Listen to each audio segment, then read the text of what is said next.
तर आपल्या महाराष्ट्रातील आणि भारतातील हा एक दुसरा एपएसटीनच आहे. एकूण जे प्रकरण उघडकीस येत आहे, तर त्या एपएसटींचं जसं झालं तसं या एपएसटींचं होऊ नये म्हणून सरकारने त्या संदर्भात काळजी घेतली पाहिजे.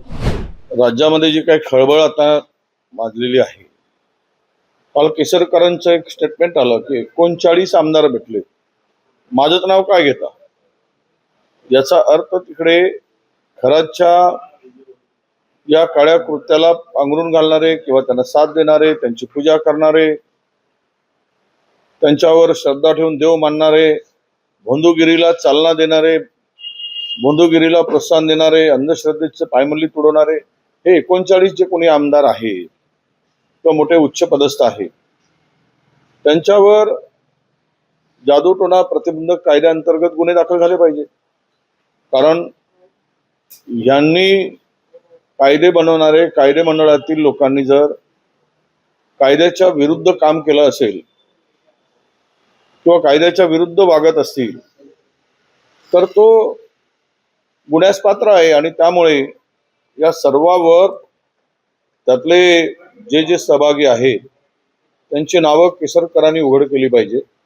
39 जणांची यादी पब्लिश केली पाहिजेत केसरकरांनी आणि त्या सर्वावर प्रतिबंधक म्हणजे जादूटोणा प्रतिबंधक कायद्याअंतर्गत, अंधश्रद्धा प्रतिबंधक कायद्याअंतर्गत त्यांच्यावर गुन्हे दाखल झाले पाहिजे.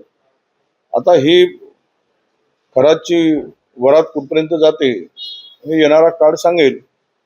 पण मी कालही बोलत होतो, आजही बोलत होतो की त्या पेन ड्राईव्ह मधील सर्वच उघड केलं तर महाराष्ट्र सरकारला हादरे बसतील आणि महाराष्ट्र सरकारच अडचणीत येईल.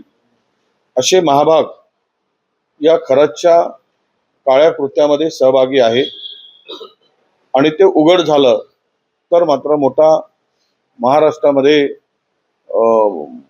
मला वाटतं की भूचाल होईल असं माझं मत आहे. अशोक खरात यांच्यावर कारवाई होत असताना दीपक केसरकर यांनी असं म्हटलं आहे की त्यांच्या कुटुंबाला काळजी वाटत नाही. काळजी वाटत आहे, कुटुंबाची काळजी केसरकर घेत असतील तर ते निश्चिम भक्त आहेत असं मी मानतो. पण एक आहे की खरातचा उद्या बदनापूरमध्ये एका व्यक्तीला वाचवण्यासाठी सत्ताधाऱ्यांच्या पक्षाचा असल्यामुळे जो एन्काउंटर केला गेला होता लहान मुलींच्या शोषणामध्ये आणि त्याला वाचवण्याचा प्रयत्न झाला, पुन्हा या मोठ्या माशांना वाचवण्यासाठी उद्या खरातचा बरं वाईट होईल, करतील आणि पुरावे नष्ट करतील. त्यामुळे कायद्याने खरातला शिक्षा दिली पाहिजे आणि खरातच्या या भोंदूगिरीमध्ये सहभागी असणाऱ्या सर्वांचं पितळ उघडं झालं पाहिजे.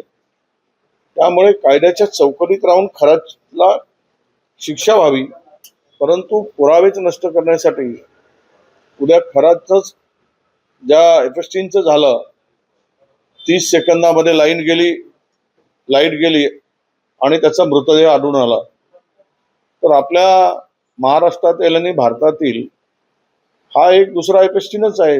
एकूण जे प्रकरण उघडकीस येत आहे, तर त्या एपएसटींचं जसं झालं तसं या एपएसटींचं होऊ नये म्हणून सरकारने त्या संदर्भात काळजी घेतली पाहिजे.